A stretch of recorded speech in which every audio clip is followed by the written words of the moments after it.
ప్రతిపక్ష పార్టీల నేతలు బడి ఎగ్గొట్టిన పిల్లల్లా మాట్లాడుతున్నారని టీఆర్ఎస్ ఎంపీ కవిత విమర్శించారు. ప్రాజెక్టులపై చర్చించే ధైర్యం లేక పారిపోయిన విపక్షాలకు కేసీఆర్ చిత్తశుద్ధిని ప్రశ్నించే నైతిక హక్కు లేదన్నారు. హైదరాబాద్ టీఆర్ఎస్ భవన్లో మాట్లాడిన కవిత ప్రజా సంక్షేమం దృష్ట్యా ప్రాజెక్టుల విషయంలో ప్రభుత్వానికి సహకరించాలని హితవు పలికారు. నేను మాట్లాడిన తర్వాత కాంగ్రెస్ వాళ్ళు మాట్లాడొచ్చు, టీడీపీ వాళ్ళు మాట్లాడొచ్చు, బీజేపీ వాళ్ళు మాట్లాడొచ్చు, ఎంఐఎం ప్రతి ఒక్క పార్టీ కూడా మీరు మాట్లాడండి. ఏమన్నా అనుమానాలు ఉంటే చెప్పండి, సూచనలు ఉంటే చేయండి, ప్రజలకు చెప్తామని చెప్పారు. కానీ అసెంబ్లీలోకి వెళ్ళి మాత్రం పారిపోయారు. కాంగ్రెస్ పార్టీ పారిపోయింది, టీడీపీ పార్టీ పారిపోయింది, అందరు పారిపోయి ఇప్పుడు మళ్ళీ బయటకు పోయి మాట్లాడుతున్నారు.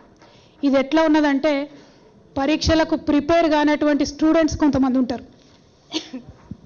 పరీక్షలకు ప్రిపేర్ కాకుండా పరీక్షలు రాగానే కడుపు నొప్పి వచ్చింది, కాలు నొప్పి వచ్చింది అని చెప్పి ఇంట్లో వండుకునే పిల్లలు ఉంటారు. అట్లా బడెగ్గొట్టినటువంటి పిల్లలు కాంగ్రెస్ వాళ్ళు, టీడీపీ వాళ్ళు. మేం కాదు, కేసీఆర్ గారు పారిపోలేదు. మరి ఈ నాయకులు ఎక్కడ పడుకున్నారు ఆనాడు?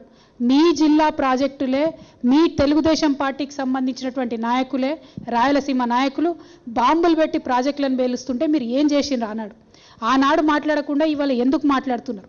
1000 కోట్లు ఇస్తే మహబూబ్ నగర్ జిల్లా ప్రాజెక్టులు అన్నీ అయిపోతాయని చెప్తున్నటువంటి ఈ ఇద్దరు నాయకులను కూడా నేను స్పష్టంగా అడుగుతా ఉన్నా.